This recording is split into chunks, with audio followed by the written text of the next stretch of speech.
नमः परमहंसाय स्वादतचरणकमलचिन्मकरन्दाय भक्तिजनमानसनिवासाय श्रीरामचन्द्राय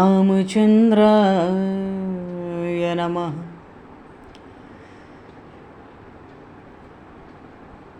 वंशीविभूषितकरान्नवनीरदाभात् पीताम्बरादरुणबिम्बफलाधरोष्ठात् पूर्णेन्दुसुन्दरमुखादरविन्दनेत्रात् कृष्णात् परं किमपि तत्त्वमहं न जाने। वागीशायस्य वदने लक्ष्मीर्यस्य च वक्षसि यस्तास्ते हृदये संविततं नरसिंहम् अहं भजे।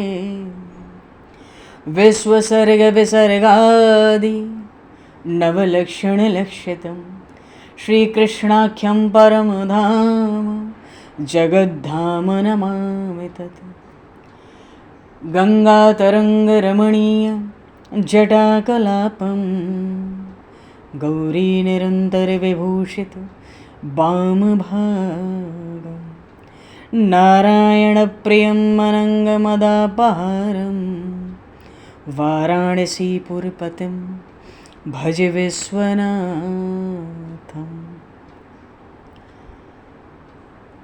प्रह्लादनारदपराशरपुण्डरीक व्यासयम्बरीशशुकशौनकभीष्मदालभान् रुकुमाङ्गदर्जुनवसिष्ठविभीषणादीन् एतानहं परं भागवतान् नमाम्यहम्। श्रीसीतानाथसमारम्भां श्रीरामानन्दार्यमध्यमाम् अस्मदाचार्यपर्यन्तां वन्दे गुरुपरम्पराम्।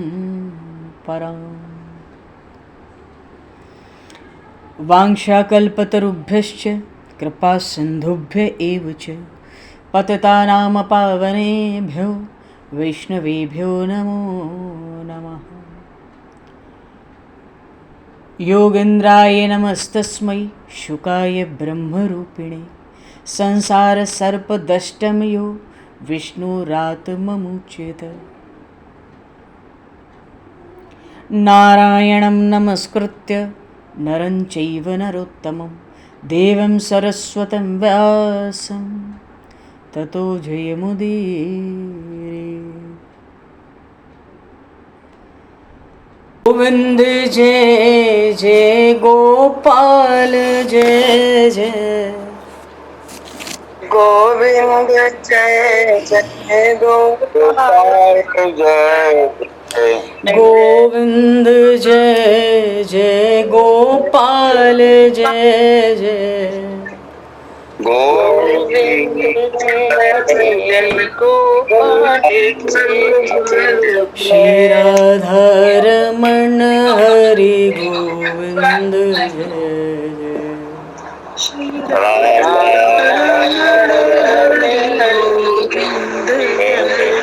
श्री राधारमण हरि गोविंद जय।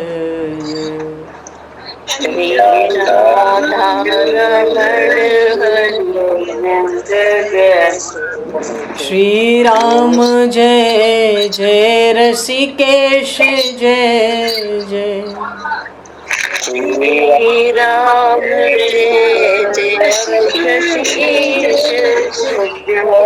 श्री राम जय जय ऋषिकेश जय जय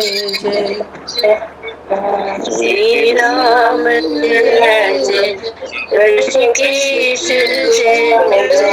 सीतारमण रघुनाथ जय जय सीतारमण राम रघुनाथ जय जय। सीतारमण राम रघुनाथ जय जय सीतारमण राम रघुनाथ जय। श्री वृंदावन बिहारी लाल की जय। श्री जमुना महारानी की जय। श्री गिरिराज महाराज की जय, श्री गिरिराज धरणे की जय, समस्त गौवंश की जय, 84 कोस ब्रजमंडल धाम की जय, श्री वेदव्यास जी महाराज की जय, श्री सुखदेव जी महाराज की जय, श्री शुत शौनक आदि ऋषियों की जय, श्री सद्गुरुदेव भगवान की जय, सब संतन की जय, सब भक्तन की जय, समस्त वैष्णवन की जय, समस्त पूर्वाचार्य चरणन की जय, समस्त संप्रदाचार्यन की जय, श्री सद्गुरुदेव भगवान की जय। गंगा मैया की जय, जमुना मैया की जय, सरयू मैया की जय, गौ माता की जय, तुलसी माता की जय, पृथ्वी माता की जय, काशी महारानी की जय। जय जय श्री सीताराम, जय जय श्री राधेश्याम। नमः पार्वती पते हर हर महादेव। हरिशरणम। अनंत कोटि ब्रह्मांड नायक सर्वेश्वर पूर्ण परात्पर ब्रह्म, असंख्य कल्याण गुणगणलय, भक्त वांछा कल्पतरु, शरणागत वत्सल, भक्त वत्सल, दीनबंधु, दया सिंधु, सच्चिदानंदमय श्री विग्रह भगवान श्री राधा माधव की महती कृपा करुणा से परम पावन 84 कोस ब्रजमंडल धाम के हृदय स्थल श्री धाम वृंदावन से महापुरुषों के परम अनुग्रह से आप सभी श्रद्धालु भक्त वैष्णवों की मंगल एवं पावन सन्निधि में मानव जीवन का सर्वोत्कृष्ट फल भगवत गुणगान, भगवत कथा, भगवत कीर्तन का आनंद हम सभी श्रीमद् भागवत महापुराण की आनंद कथा के माध्यम से प्राप्त करने जा रहे हैं।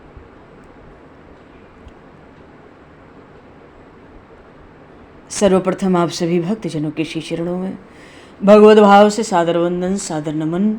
आप सभी को यथा योग्य जय सिया राम, जय जय श्री राधे, हरि शरणम।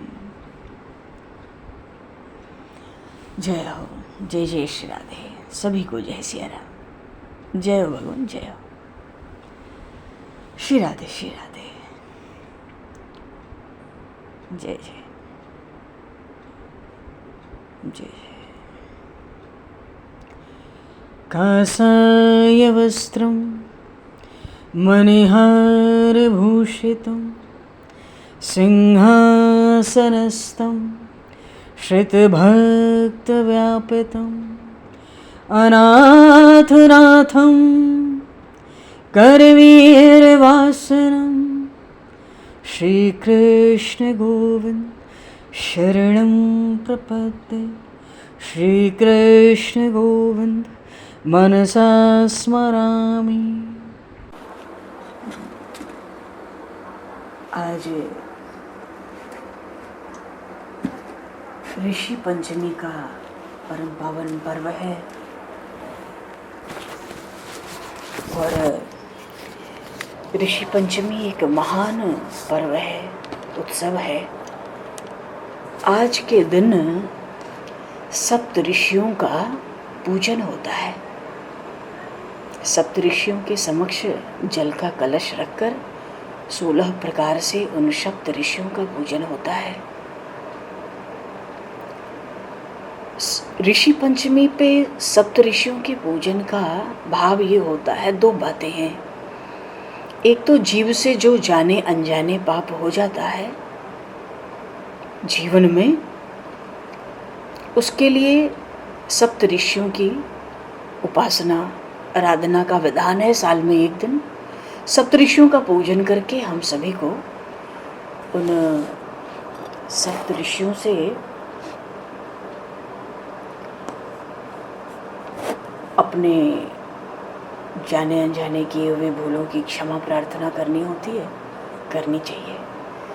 दूसरी बात, स्त्री धर्म के लिए ये जो मासिक अशुद्धि होती है, माहवारी, इसमें जो जाने अनजाने पाप होते हैं विशेष रूप से उनके भी पापों की निवृत्ति ऋषि पंचमी पर सप्त ऋषियों का पूजन करके विधिवत उनसे क्षमा प्रार्थना की जाती है। तो ऋषि पंचमी को व्रत करना चाहिए। स्त्री जाति मात्र को इस तिथि पर व्रत करना ही चाहिए। वैसे ये व्रत सभी के लिए है, जाने अनजाने समस्त पापों के लिए। विशेष रूप से जो पाप शरीर से बने हैं उनके लिए ये व्रत होता है। ये चर्चा इसलिए की जा रही है, ये बहुत बड़े बड़े पापों से ये व्रत छुड़ा देता है सहज। तो हमारे इस समय जो इस मनवंतर में सप्तऋषि हैं, तो महर्षि कश्यप, महर्षि अत्रि और महर्षि भरद्वाज प्रयागराज में विराजते हैं। महर्षि याज्ञवल्क्य जी से राम कथा सुनने के बड़े प्रेमी हैं, प्रयागराज में इनका स्थान है। महर्षि भरद्वाज और ब्रह्मर्षि विश्वामित्र जी महाराज चौथे नंबर पे सप्तऋषियों में। महर्षि विश्वामित्र, इन सब को हम प्रणाम करते हुए चले, मानसिक आसन देकर प्रणाम करें। और पांचवें नंबर पे ब्रह्मर्षि वशिष्ठ जी महाराज, सूर्यवंश के राजपुरोहित, और साथ में उनकी धर्मपत्नी माता अरुंधति भी है। किसी भी ऋषि को सप्तऋषि मंडल में किसी को भी अपनी स्त्री के साथ स्थान नहीं मिला, बस ब्रह्मर्षि वशिष्ठ जी महाराज माता अरुंधति के साथ विराजमान है। कितनी विलक्षणता है। माता अरुंधति विलक्षण है, इनका चरित्र विलक्षण है। और इसके बाद महर्षि जामदग्नि, ये परशुराम जी के पिताजी, इनको भी सप्तऋषियों में छठे नंबर पर स्थान मिला हुआ है इस मनवंतर में जिसमें हम लोग जी रहे हैं, इस कलयुग में। और सातवें महर्षि गौतम। महर्षि गौतम का क्षेत्र ये बक्सर की तरफ है, जिधर अहिल्यावन है, माता अहिल्या के पतिदेव महर्षि गौतम। तो ये सप्त ऋषि हैं माता अरुंधति के साथ, इनके लिए आज व्रत किया जाता है। और इस व्रत में एक विलक्षणता और होती है, एक बार इस व्रत को आरंभ करके छोड़ा नहीं जाता है। और जाने अनजाने शरीर का पाप या मासिक अशुद्धि के जो भी जाने अनजाने पाप होते हैं, क्योंकि उस समय बहुत छोटा पाप बहुत बड़ा बनता है, तो उन अपराधों की निवृत्ति के लिए इन सब ऋषियों से हम लोग क्षमा प्रार्थना करते हैं, अपराध की क्षमा मांगते हैं, इनको पूजन करके संतुष्ट करते हैं, कुछ बढ़िया भोग लगाते हैं, उनको प्रणाम करते हैं, नमन करते हैं। ये ऋषि पंचमी व्रत का महात्मा है। और मानसिक पूजन इसलिए नहीं करेंगे क्योंकि ऋषियों का संबंध हमारे शरीर से है। हम सब का गोत्र एक ऋषि का नाम है, ऋषि का गोत्र है। हम ऋषियों के वंशज हैं, हम ऋषियों के संतान हैं, इसलिए हमारा जीवन भी ऋषियों जैसा होना चाहिए। और ये ऋषि हमारे पूर्वज हैं, और जो हमारे पूर्वज होते हैं ना, उनका संबंध हमारे शरीर से होता है। जैसे भगवान की आराधना में भाव की, मन की प्रधानता है, ऐसे ही हमारे पूर्वजों के लिए, हमारे पितरों के लिए, हमारे ऋषियों के लिए हमारे शरीर का महत्व है। उनसे हमको शरीर मिला है। इसलिए शरीर के जो पाप हुए हैं, अपराध जाने अनजाने हुए हैं, ये एक बड़ी भारी शास्त्र ने छूट दी है, पर हम इसका समुचित लाभ नहीं उठा पाते हैं।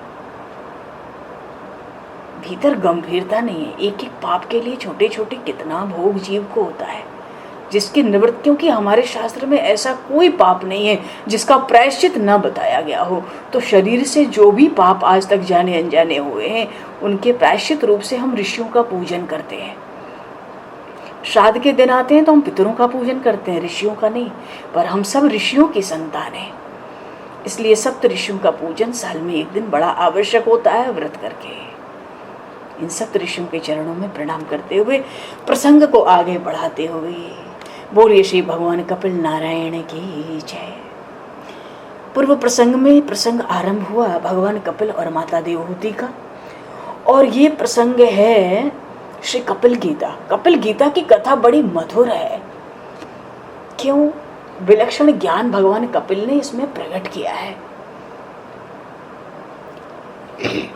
माता देवहूति भगवान कपिल से स्वयं पूछती हैं, क्योंकि बिना पूछे जो ज्ञान दो ना, उसका आदर नहीं कर पाते हम।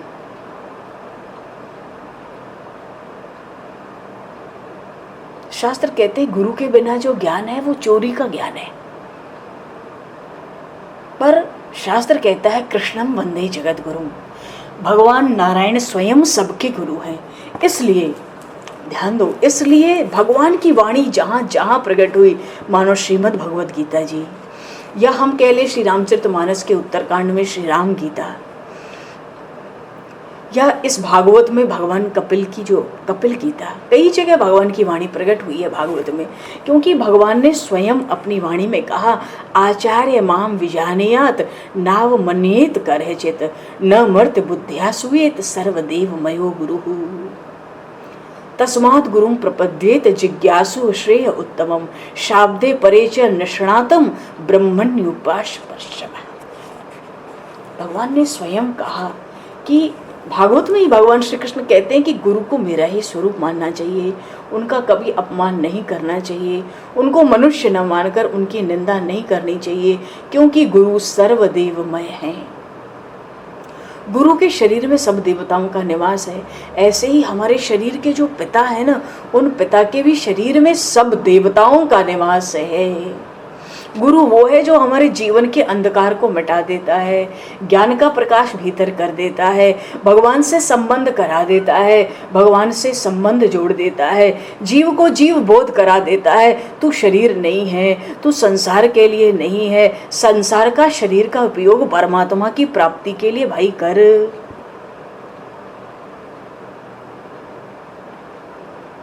तो परमात्मा का ज्ञान और भक्ति का उपदेश गुरु का मुख्य कार्य है, क्योंकि गृहस्थ के लिए दूसरा कोई उपदेश है ही नहीं, बनता ही नहीं है, बात ही नहीं आती है शास्त्रों में। भक्ति सबसे सरल सहज भगवान की शरणागति, गुरु की शरणागति शिष्य को गुरु प्रकाशित करता है। कहने का भाव है जहां जहां भगवान की वाणी आई है वो साक्षात गुरु की वाणी है। कदाचित गुरु की वाणी में वो ज्ञान हम कुछ सुन पाए हो, न सुन पाए हो, जीवन में अवसर हो ना हो, पर भगवान की वाणी को तो जितनी बार शास्त्रों के रूप में स्वाध्याय किया जाए, दर्शन किया जाए, उसका लाभ लिया जाए, जब चाहो तब, ऐसी भगवान की अद्भुत वाणी की बड़ी विलक्षण महिमा है। ये कपिल गीता की बहुत अपार महिमा है। कारण क्या है? ज्ञान तो भगवान की वाणी में कई जगह प्रकट हुआ, पर कपिल गीता में मुख्य क्या है? भगवान कपिल माता देवहूति जैसी अबला को ज्ञान दे रहे हैं, जिसको कोई ज्ञान नहीं, जिसके पास कोई तप नहीं, जो इंद्रियों से थक चुकी है, जिसको जीवन में अब रुचि नहीं है, जो अब जीवन में सच्चा सुख पाना चाहती है, एक ऐसा सुख जिसमें कोई दुख ना हो, ऐसा सुख जिसका नाश न हो। इसलिए माता देवहूति ने भगवान कपिल से पूछा था। तो भगवान कपिल से पूछा तो सद्गुरुदेव के रूप से पूछा कि संसार में सच्चा आनंद है कि नहीं है, तो उसका उपाय क्या है? बहुत इंद्रियों का सुख, संसार का सुख भोगा, पर अशांति ही बड़ी याद आती है। सुखों की तो अशांति होती है। अरे जो त्याग दिया वो त्याग दिया, उसको क्या चिंतन करना है? जीवन में जो हम त्याग दें उसको फिर मुड़ के ना देखें, उसके बारे में क्षण मात्र के लिए भी चिंतन ना करें। क्यों? मन बुद्धि बाद त्यागने के बाद भी भ्रष्ट हो जाता है, जीवन बोझ लगता है, क्योंकि वो सुख त्याग दिया या उसका समय पूरा हो गया, वो मिलने का है नहीं। वासना का नाश बड़ा आवश्यक है, पर वासना वासना से ही मरती है। तो कौन सी वासना किस वासना से मरेगी? देखो, संसार में जो सुख है, संसार में, परिवार में, शरीर से हमने जो सुख लिया, इस वासना का तो नाश करना है। शरीर संसार से मुख मोड़ना है। और कौन सी वासना जगानी है? हमें वो वासना जगानी है जो भगवान की ओर ले चले, भगवान की चरणों में लगा दे, भगवान की वासना जगे। हमारा चित्त उन भोगों की बजाय, शरीर संसार परिवार के बजाय भगवान में आसक्त हो जाए। अच्छा, जितनी भी वासनाएं हैं, सबसे बड़ी बाधा जीभ देती है। लंगड़ी लूली है, हड्डी तो है नहीं, नाच नचाती रहती है। अगर जीभ को हम तृप्त कर सकें संयम से, संतोष से, भगवान की सहायता से, महापुरुषों की सहायता से, गुरु चरणों के आश्रय से जीव संतुष्ट हो जाए तो बात बन जाए। हम संसार की शत्रुता से बच जाएंगे, हम भव सिंधु से भी बच सकते हैं। इसने बड़ा लाचार कर रखा है। सुख जब थक जाते हैं तो मन करता है कुछ बढ़िया खा लो, बढ़िया सुख भोग लो। उससे शांति नहीं मिलेगी, थकान नहीं दूर होती है। थकान हमारे जीवन में तभी दूर होगी जब तन और मन निष्क्रिय हो जाए। तन मन जब एकदम संसार शरीर को भूल जाए। माता देवहूति कहती हैं कि मन को समझाती हूँ, इंद्रियां नहीं मानती, विशेष सुख चाहती हैं, इनको तृप्ति नहीं होती। तो सरल भाषा में, सरल वाणी में मुझे कुछ उपदेश दें। योग आध्यात्मिक पुंसाम मतो निःश्रेयसात् अत्यंतोप रतिर्यत्र दुखस्य च सुखस्य च। भगवान कपिल ने यही कहा। सबसे पहली बात, अगर आप सुख चाहती हो तो ऐसा सुख चाहती हो जो हमेशा बना रहे, जिसके पीछे दुख ना आवे, जिसको कोई ले ना सके, अगर ऐसा आनंद चाहिए तो शरीर को मैं और मेरा से जुड़ा जो कुछ भी है उसके लिए सुख मत चाहो। सुख नहीं चाहोगे तब दुख नहीं आएगा। कोई भी सुख कोने में दबा के रखोगे तो दुख आएगा। दुख का अंत नहीं है, क्योंकि सुख के पीछे दुख है, निश्चित है। जब तक हमारे मन में संसार है, शरीर में आसक्ति है, तभी तक हमारा शरीर जलता है, मन जलता है भीतर भीतर। अगर मन से संसार निकल जाए तो शांति मिलती है। अच्छा, अगर आनंद चाहिए तो भगवान कपिल कहते हैं वो तो भगवान का स्वरूप है आनंद। आनंद चाहिए तो हमारे भीतर जो भगवान है उनसे हम मिलें। जगत को, शरीर को, संसार को पूरी तरह भुला दें, तब मन परमात्मा की ओर जाएगा। इसलिए भगवान कपिल ने माता देवहूति को सावधान किया। क्या सावधान किया? संसार से आसक्ति जल्दी छूट सकती है पर शरीर से बहुत कठिन होती है। तो भगवान कपिल शरीर की आसक्ति कैसे छुड़ाते हैं? कहते हैं ये जो माता जी, ये जो आत्मा है परमात्मा का अंश है, और जो आनंद आप चाहती हो, जिसके पीछे कोई दुख ना हो, जो हमेशा के लिए टिक जाए, हमेशा के लिए हो, लोक परलोक के लिए हो, जन्म जन्मांतर के लिए हो, वो आनंद तो भीतर ही है। वो आनंद भगवान के रूप में भीतर ही है, क्योंकि आत्मा तो शुद्ध परमात्मा का अंश है। गीता जी में आया ना, ममैवांशो जीवलोके जीवभूता सनातना। इस देह में जो सनातन जीवात्मा है, भगवान कहते हैं अर्जुन जी से, ये मेरा अंश है। तो हमारा शरीर नहीं बिगड़ा, संसार नहीं बिगड़ा, कहने का भाव है बिगड़ा तो हमारा मन है, जो अपने लिए, परिवार के लिए सुख चाहता है। इस बात को तो छोड़ना पड़ेगा, आज नहीं तो कल। कल छोड़ेंगे तो लाचारी में छूटेगा, दुख होगा और हमें लाभ नहीं मिल पाएगा। छूटना तो सब कुछ है। संचित का क्षय अनिवार्य है, एक संत कहते थे। संयोग का वियोग निश्चित है। तो हम क्यों ना अपनी शक्ति, सामर्थ्य से, इच्छा से छोड़ दें। मन से छोड़ना है। बगल में कोई लेटा भी है तो उसको क्या पता हमारे मन में क्या है। बिगड़ा हुआ मन है, मन को सुधारना है। मन सुधर जाए। मन का सुधरना क्या है? ये संसार के सुख की कामना ना करें। हम अपने शरीर को सुखी न करना चाहें, शरीर को तप करने की आदत डालें। भगवान की भक्ति में जो हम दुख सहन करते हैं ना, वो ही तप है, वो ही तप है। और जीवन का सबसे दिव्य तप क्या है? गीता जी में भगवान ने अर्जुन जी से कहा, सबसे दिव्य तप क्या है? उस तप में तो शरीर को कोई दुख नहीं होता, कष्ट नहीं होता, कलेश भी नहीं होता। सबसे दिव्य तप है क्या? सबके लिए सद्भाव, सबके लिए भगवत भाव, भगवत भाव रखकर जीव की सेवा। भगवत भाव से सेवा होती है तो उसके भीतर का नारायण हमको आशीर्वाद देता है। कल भी बात आई थी, प्रसन्न होता है, और नहीं तो श्राप भी दे सकता है। ये बहुत विलक्षणता है इसमें।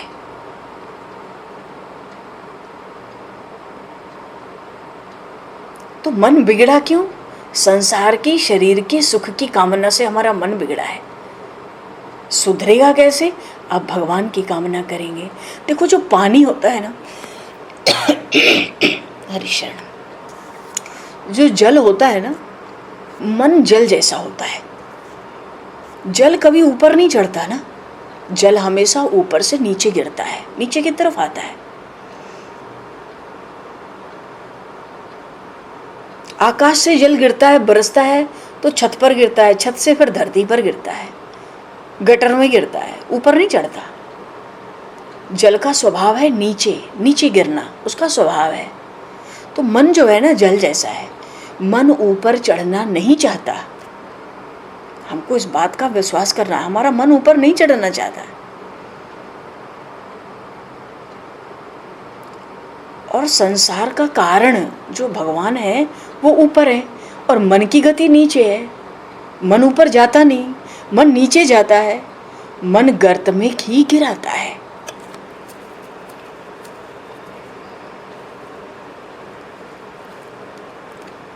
मानो मन में कोई पाप आया, किसी की गाड़ी बंगला बहुत सुंदर है, गाड़ी का बंगले का धन का, अरे इस पे बहुत धन है, इसका परिवार बहुत सुखी है। अरे उस बंगले में तुम्हें कौन रखेगा, वो धन तुम्हें थोड़ी मिलेगा। दूसरी की संपत्ति का, दूसरे के सुख का हम चिंतन क्यों करें। हमारे प्रभु ने जो हमें दिया है वो घर ही इंद्र के राजमहल से भी अच्छा है। भगवान ने बहुत कुछ दिया है, हमें संतोष रखना है। नहीं संतोष रखेंगे तो मन बिगड़ जाएगा। अच्छा, मन जानता है कि बंगला गाड़ी पैसा हमें मिलने वाला नहीं है, पर उसका चिंतन करता है। ऐसे ही संसार में कोई सुख हमें मिलने वाला नहीं है, बस हम चिंतन कर रहे हैं, इसको जल्दी हम छोड़ लें तो बड़ा लाभ हो जाए हमारा। मन भगवान के चरणों में नहीं जाता, कहाँ जाता है, संसार के विषयों की ओर खूब जाएगा। मन को ऐसी आदत है, मन ऊपर नहीं जाना जानता, वो जल की तरह नीचे ही गिरता है। पर भगवान कपिल कहते हैं, हे माता जी, अगर कोई यंत्र लग जाए, मोटर लगा लेते, पानी ऊपर चढ़ जाता है, चौथी मंजिल 5वीं मंजिल चढ़ जाता है। तो कुछ यंत्र लगा दिया जाए तो ये नीचे जाने वाला मन हमारा ऊपर चढ़ जाए, ऊपर चले। ऊपर चलेगा तो परमात्मा के चरणों तक पहुंचेगा। अब बात आती है कि भगवान तो दिखाई नहीं देते, उनसे प्रेम कैसे करें। क्योंकि जो भगवान दिखाई नहीं देते उन प्रभु की भक्ति करना कठिन है, बात तो सच है। पर प्रभु नहीं दिख पड़ते ठीक है, पर प्रभु का नाम तो दिखाई देता है। भगवान ने संसार में अपना स्वरूप छिपाया है, पर अपना नाम तो प्रकट कर रखा है ना। अगर कहीं हमें भगवान दिख भी जाए तो हम उनको पकड़ नहीं सकते, पहचान नहीं सकते। भगवान के स्वरूप को कोई पकड़ ही नहीं सकता, लेकिन भगवान के नाम से वो सबके पकड़ में आ जाते हैं। नाम की ये सामर्थ्य है, जो भगवान नाम लेता है देवता उसके चरणों की वंदना करते हैं, यमदूत उसके चरणों की रज में लौटते हैं। जो भगवान नाम प्रेमी होते हैं, अखंड नाम जिनकी वाणी पर नृत्य करता है। तो परमात्मा नहीं दिखते, उनसे प्रेम नहीं कर सकते, तो भगवान के नाम से तो हम प्रेम करें। देखो, हम जब मन को भगवान के नाम में रख देंगे, हमारा मन सुधरने लगेगा, दूसरा कोई उपाय नहीं है। चैतन्य महाप्रभु ने कहा चैतन्य चरितामृत में, हरेर नाम हरेर नाम हरेर नामैव केवलम कलौ नास्तैव नास्तैव नास्तैव गतिरन्यथा। कलयुग में भगवान के नाम को छोड़ के दूसरी कोई गति नहीं है, नहीं है, नहीं है। महाप्रभु ने 3 बार कहा नास्तैव नास्तैव नास्तैव गतिरन्यथा। तो बात यह है, संसार नहीं बिगड़ा, बिगड़ा हमारा मन है। ये मन को उल्टा कर दें तो क्या आएगा, नम। मन शब्द को अगर उल्टा करके पढ़ें तो क्या आएगा, नम। ये जो नाम है ना, ये नम करने वाली वस्तु है। हम देह में, शरीर में, मैं, संसार में मेरा मान के अकड़ गए, हम कड़े हो गए। हमें नम होने की जरूरत है, नम्रता चाहिए, एकदम कोमल। जिसका चित्त मक्खन जैसा होगा, भगवान को बड़ा प्यारा होगा। ये तो जो मन है ना, इसका उल्टा करते तो नम आता है। ये जो नाम है, नम करने वाली वस्तु है, परमात्मा के चरणों में स्थिर करने वाली है। और ये साक्षात भगवान का स्वरूप है नाम। नाम रूप लीला धाम, ये चारों तत्व ब्रह्म से अभिन्न है। रामस्य नाम रूपम च लीला धाम परात्परम यतः चतुष्टयम नित्यम सच्चिदानंद विग्रह। नाम रूप लीला धाम, ये चारों सच्चिदानंद विग्रह हैं, साक्षात सच्चिदानंद घन ब्रह्म हैं। भगवान का नाम, भगवान का रूप, भगवान की लीला कथा और भगवान का धाम, और सबके अंदर तो भगवान ही विराजमान है। उसी भावना से हम नमस्कार करें, सब जगह भगवान का दर्शन करें। तो जब हृदय हमारा भगवान के नाम के आश्रय से नम होगा ना, कोमल हो जाएगा, मुलायम हो जाएगा, मक्खन जैसा हो जाएगा, मन शुद्ध होगा। धीरे धीरे बिगड़ा हुआ मन सुधरता है। देखो, भक्ति का जो मार्ग है वो उसका सिद्धांत है, मूल सिद्धांत, कि सभी के साथ प्रेम करना है पर भगवत भाव से। और ज्ञान मार्ग का जो मूल सिद्धांत है वो ये होता है सभी का त्याग करना है। देखो, प्रेम करना है तो सबसे प्रेम करना है, अन्यथा सब का मोह छोड़ देना है। ध्यान देने की बात है, ध्यान से श्रवण करेंगे हम लोग। प्रेम करना है भक्ति मार्ग में तो सबसे करना है, नहीं तो सबका मोह छोड़ दो, सबका संग छोड़ो। प्रेम करना है तो भगवान का स्वरूप मान के प्रेम करना है, भीतर कुछ और छिपा के नहीं रखना है। ज्ञानी क्या सोचता है? ज्ञानी क्या सिद्धांत है? त्याग, सबका त्याग। ज्ञानी त्याग कैसे करता है? ज्ञानी को पता है कि लकड़ी के अंदर आग है, आग उसमें जलती हो चाहे ना जलती हो, लकड़ी के अंदर आग है। पानी में आग लगा लेंगे क्या? लोहे में आग लगा लेंगे? हवा में आग लगा लेंगे? आकाश में आग लगा सकते हैं हम? अग्नि प्रज्वलित कर सकते हैं? नहीं। लकड़ी, काष्ठ एक ऐसी वस्तु है जिसमें अग्नि का तत्व व्यापक है, पर वो अग्नि कभी हम प्रकट कर भी सकते हैं और नहीं भी। आवश्यकता होती है तो लकड़ी में आग जला लेते हैं, नहीं आवश्यकता होती है तो आग नहीं जलाते। अगर आग नहीं जलाई लकड़ी में, इसका अर्थ ये थोड़ी है कि लकड़ी में आग है नहीं, अग्नि तत्व है, तत्व है इसलिए जलाने से वो जलती है। ठीक है ना? ऐसे ही ज्ञानी सोचता है कि लकड़ी में अग्नि तो छिपी है, तो लकड़ी के काटने से अग्नि तो कटेगी नहीं। अगर कोई लकड़ी काटे तो क्या अंदर जो अग्नि तत्व है वो कट जाएगा? नहीं। ऐसे ही ज्ञानी निश्चित कर लेता है कि शरीर मैं नहीं हूं, मैं तो आत्मा हूं। अब मेरा कोई शरीर काट दे, नष्ट कर दे, ये पूरा हो जाए तो क्या मैं नहीं रहूंगा? मैं तो आत्मा हूं, मैं तो रहूंगा ही। अग्नि तत्व तो व्यापक है ना, पृथ्वी जल अग्नि वायु आकाश व्यापक तत्व है। ज्ञानी सोचता है लकड़ी में आग तो है ही, लकड़ी कोई तोड़ देगा, काट देगा, नष्ट कर देगा तो उसका अग्नि तत्व थोड़ी नष्ट होगा। शरीर नष्ट होगा तो मेरी आत्मा नष्ट नहीं होगी, मैं तो आत्मा हूँ। ऐसा सिद्धांत बनाकर ज्ञानी शरीर को मैं नहीं मानता और संसार को उपेक्षा कर देता है। क्यों? देखते ही नहीं। इसलिए ज्ञानी जन ज़्यादातर आँख बंद रखते हैं, क्योंकि वो जानते हैं संसार नहीं है, क्या है? परमात्मा है। तो क्यों देखो? अच्छी बात है, बहुत बढ़िया बात है। जितना आँख कान और मुंह बंद रहेगा उतनी बढ़िया भक्ति बनेगी, जल्दी परमात्मा की प्राप्ति होगी। तो ज्ञानी ऐसा सिद्धांत मानकर ना अपने शरीर को आत्मा से अलग कर देता है। अच्छा, भक्ति के मार्ग में क्या होता है? सबके साथ अगर परमात्मा भाव से, भगवत बुद्धि से प्रेम किया जाए तो जल्दी सिद्धि मिल जाती है। ज्ञान के मार्ग में सबके त्याग से सिद्धि मिलती है। तीसरा कोई मार्ग परमात्मा की प्राप्ति का नहीं है। ठीक है? ये योग के मार्ग इसी ज्ञान मार्ग के बच्चे हैं।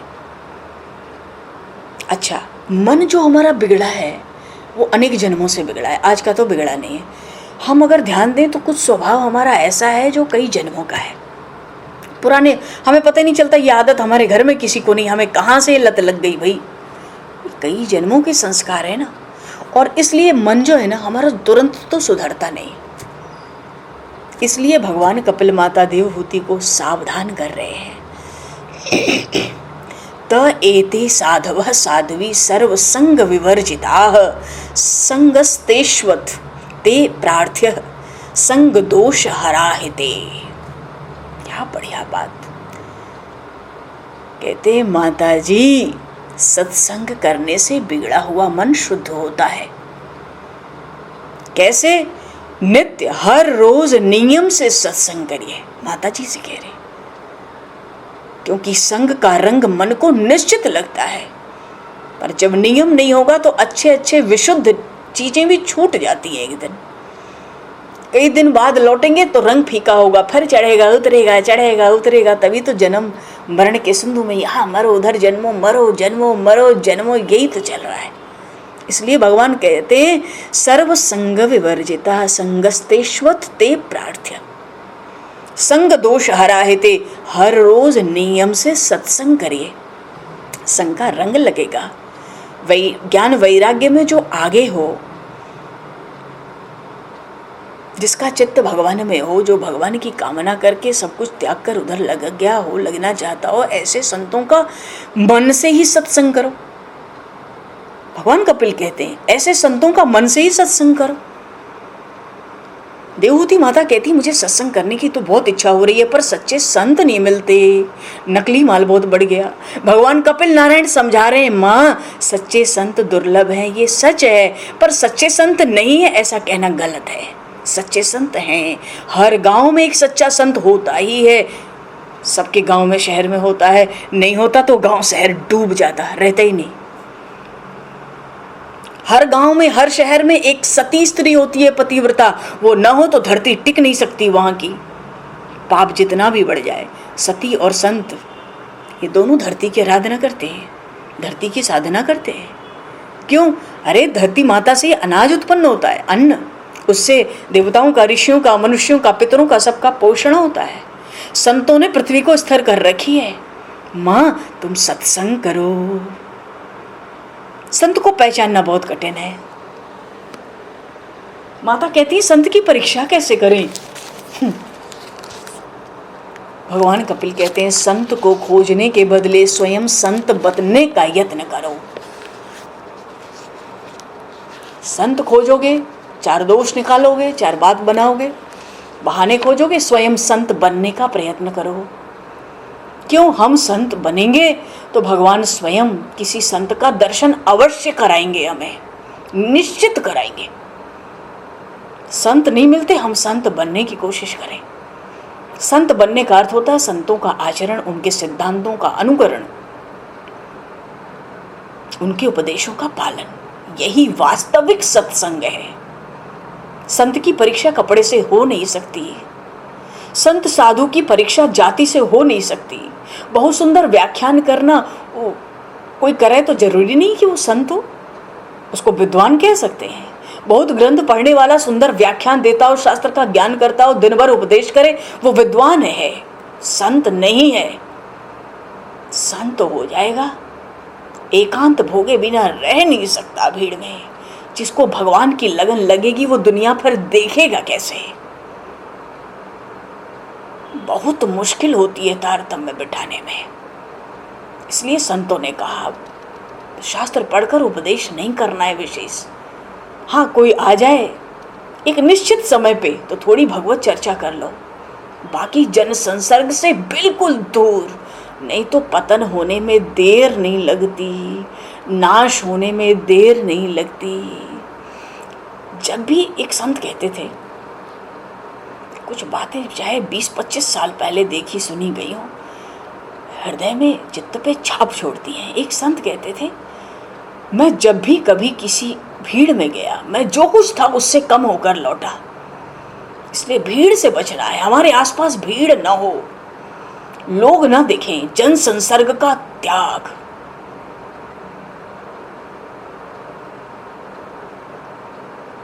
जन संसर्ग का त्याग, क्योंकि जन संसर्ग से प्रतिष्ठा होती है, मान सम्मान होता है। और संतों ने कहा है, सदग्रंथ कहते हैं, वो शूकरी विष्ठा के समान है, प्राण लेके छोड़ेगी एक दिन।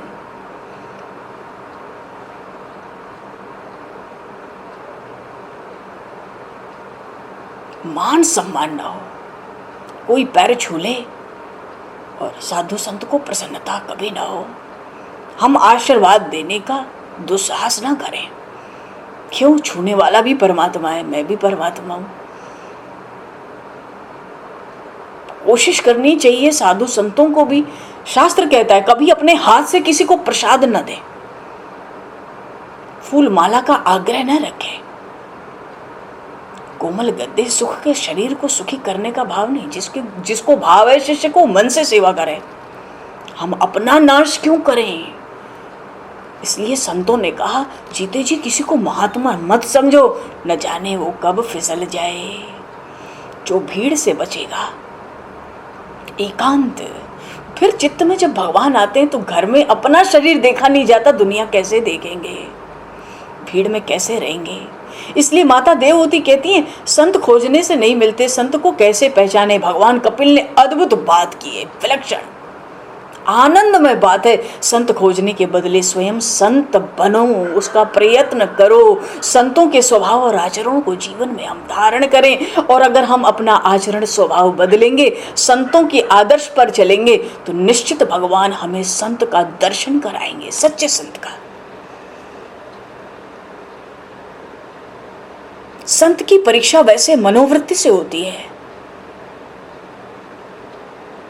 जिसका मन परमात्मा के चरणों में रहता है, क्या कहा, मन, ये भगवान कपिल कह रहे हैं, मन, वाणी नहीं। और कोई संत बने, भगवान की सच्ची कामना करता हो, भगवान से प्रेम भक्ति चाहता हो, भगवान उस पर दृष्टि न रखे, ये संभव नहीं है। वो दीन बंधु, दया सिंधु, करुणा के सिंधु है। जीवन बहुत थोड़ा है, ये बाहर के लिए नहीं है।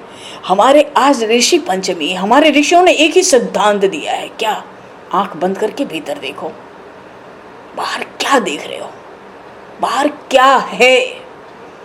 जो दिख रहा है सब नाशवान है, सब पृथ्वी जल अग्नि वायु आकाश से बना है। अपना समय व्यर्थ मत गंवाओ, समय नहीं है। भगवान कपिल कहते, मां स्वयं संत बनो। संत की परीक्षा मन की वृत्ति से होगी, न शरीर की, न वेशभूषा की, न वाणी की। मन, जिसका मन परमात्मा के चरणों में है, वो एक क्षण को भी भगवान को नहीं भूल सकता। पर जो भगवान के चरणों में नहीं रहता, वो शांत नहीं रह सकता। संतों का तन कहीं भी हो, मन भगवान के चरणों में ही रहता है, प्रभु के नाम में ही रहता है। संत सुख दुख लाभ हानि मान अपमान को महत्व देते ही नहीं। जो सुख पाने पर खुश हो जाए वो संत नहीं हो सकता, जो दुख आने पे थोड़ा भी घबराए वो संत नहीं हो सकता। अति प्रतिकूल परिस्थिति में जिसका मन अत्यंत शांत है, उसको ही सच्ची शांति मिलेगी। मन के अनुसार सब कुछ कहाँ होता है।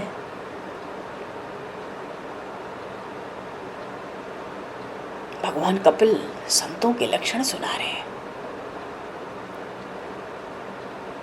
जिसके मन के भीतर संसार का सुख दुख मान अपमान का असर होता है, उसको परमात्मा की अनुभूति अभी तक हुई ही नहीं, ऐसा समझना चाहिए। भगवान कपिल कहते हैं, तितिक्षवः कारुणिकाः सुहृदयः सर्वदेहिनां अजात शत्रवः शान्ताः साधवः साधुभूषणाः मय्यन्येन भावेन भक्तिं कुर्वन्ति ये दृढाम् मत करते त्यक्त कर्माणस त्यक्त स्वजन बांधवा मदाश्रयाः कथामृष्टाः शृण्वन्ति कथयन्ति च तपन्ति विविधास्तापा नैतान् गतमत चेतसः। संतों के लक्षण बताए भगवान कपिल ने। महाराष्ट्र की परम पावन धरती पर संत, महान संत श्री तुकाराम जी महाराज का चरित्र बहुत दिव्य है।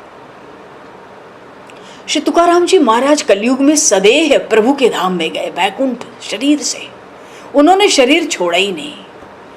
तुकाराम जी महाराज को जीवन में कभी क्रोध आया ही नहीं था। घर की सब परिस्थितियां प्रतिकूल थी, पत्नी बहुत त्रस्त करती थी, महाराज जाति से वैश्य थे, व्यापार करते थे, सब कुछ अच्छा था। फिर क्या हुआ, भक्ति का रंग ऐसा चढ़ा कि भक्ति में वो आनंद आया, सब छूट गया।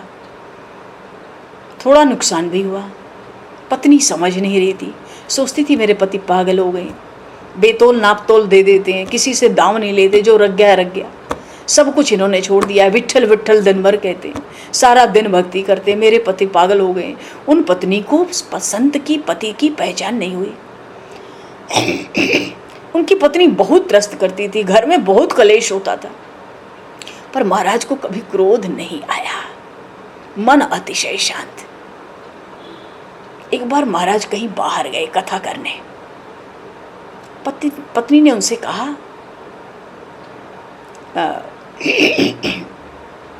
महाराज एक बार कथा करने गए किसी प्रेमी के कहने से, तो घर में एक वैष्णव आया, बैठा था, दर्शन के लिए बैठा था। पत्नी को तो गुस्सा आएगा ही, काम धंधा करना नहीं, कथा करने गए और तुम दर्शन करने और बैठे हो उनका। पत्नी ने झुंझला के उस भक्त से, वैष्णव से कहा, तुम्हारे महाराज को क्या काम धंधा आता है? सारा दिन विट्ठल विट्ठल कहते रहते हैं।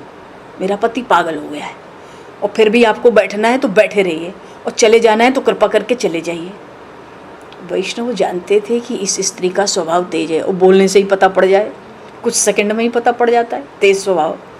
वैष्णव जान गए कि इसका स्वभाव तेज है। फिर भी वो महाराज के दर्शन के लिए बैठे रहे कि जब ऐसे को सहन करके महाराज गृहस्थ में बैठे, अब हम भी एक दिन भी बैठ जाएं, 4 दिन भी बैठ जाएं, कथा करके आ जाएं, महाराज रात तक आ जाएंगे तो फिर हम दर्शन करके जाएंगे महाराज का। महाराज एक किसान के घर पे कथा करने गए थे। हमने कहीं पढ़ा था बहुत पहले, महाराज को एक बार किसी ने कथा में मिठाई खिला दी थी। उन्होंने थोड़ी मिठाई खा ली, उसके बाद उन्होंने अपने को इतना धिक्कारा था। ये तब की स्थिति है जब उनको भगवान के प्रत्यक्ष दर्शन हो चुके थे, और वो केवल उपदेश देते थे थोड़े समय के लिए, और वो भी भगवान की आज्ञा से। अच्छा, महाराज एक किसान के घर गए थे कथा करने उस समय। देखो, महाराष्ट्र में जो कीर्तन भक्ति है ना, आज जो परंपरा चलती है महाराष्ट्र में कीर्तन भक्ति की, वो नारद परंपरा की है। अच्छा, गुजरात में जो भक्ति है या अपने इधर उत्तर प्रदेश में जो भक्ति है, वो व्यास परंपरा की भक्ति है। व्यास परंपरा क्या है? व्यास महाराज गद्दी पर बैठकर शांति से कथा करते थे। और नारद परंपरा क्या है? नारद जी ठाकुर जी के सामने खड़े रहते, वे मानते कि मैं अपने प्रभु को का एक साधारण सा सेवक हूँ मान लो, और भगवान का खड़े खड़े गुणगान करते थे। नारद जी बैठ के कभी कथा नहीं किए, नारद जी बैठ के भगवान का गुणगान नहीं किए। तो महाराष्ट्र में जो कीर्तन भक्ति है ना, वो नारद परंपरा की है।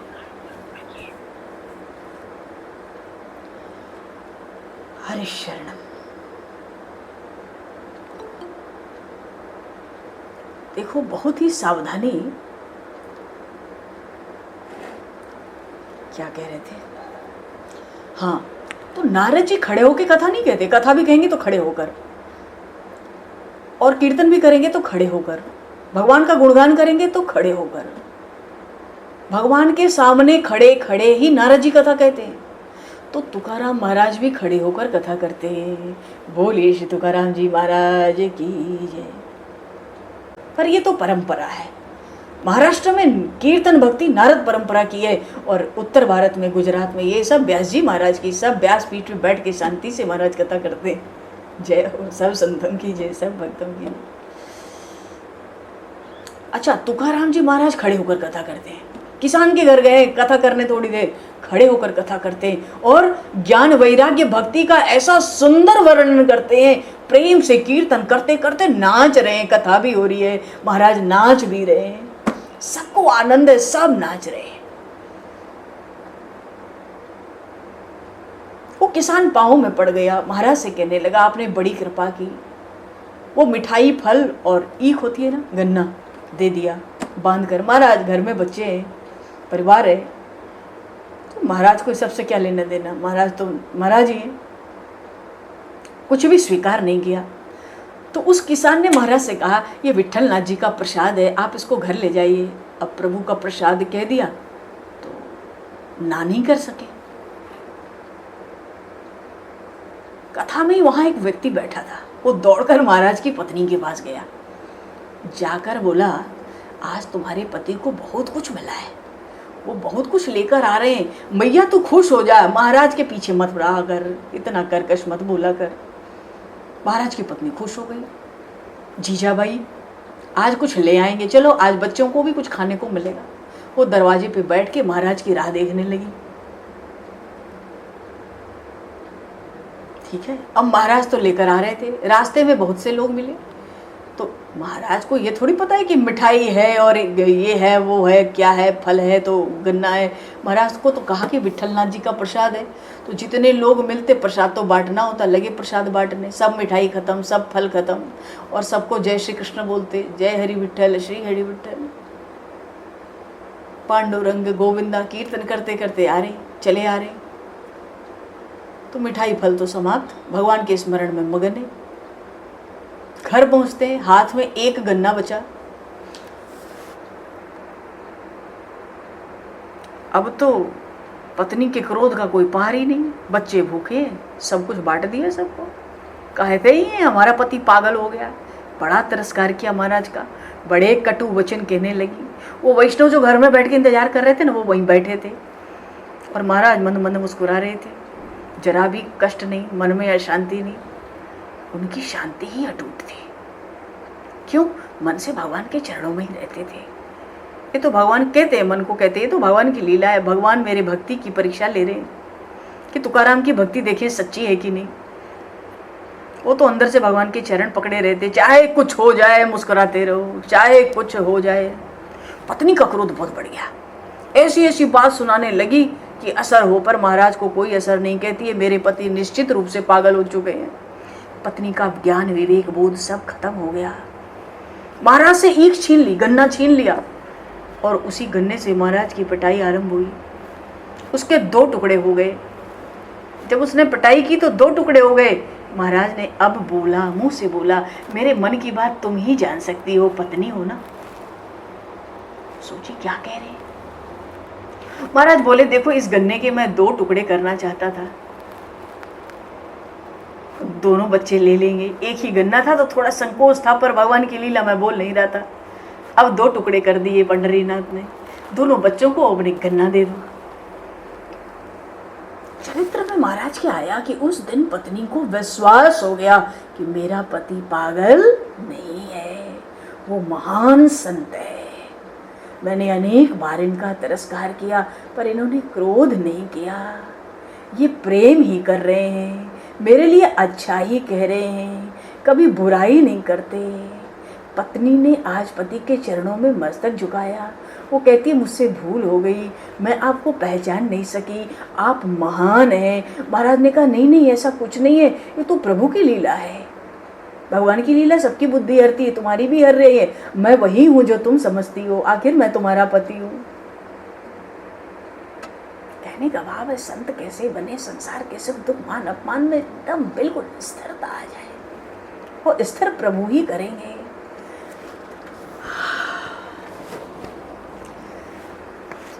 समय तो मेरे पीछे ही पड़ा रहता है। जब तारतम्य में थोड़ा मिलता है तो लगता है समय हो गया, समय कहता है मैं हो गया जी, आप अपनी वाणी को मराम दो। हरि शरणम। बोलिए श्रीमद् भागवत महापुराण की जय, कपिल देव जी महाराज की जय, माता देवहूति की जय, श्री वेदव्यास जी महाराज की जय, श्री सुखदेव जी महाराज की जय, सब संतन की जय, सब भक्तन की जय, सदगुरुदेव भगवान की जय। 2 मिनट नाम संकीर्तन करके वाणी को विराम देंगे। हरि शरणम। जय सिया राम, जय जय सिया राम। प्रेम से कीर्तन करो। जय सिया राम, जय जय सिया राम। जय सिया राम, जय जय सिया राम। जय सिया राम, जय जय सिया राम, जय जय सिया राम। जय सिया राम, जय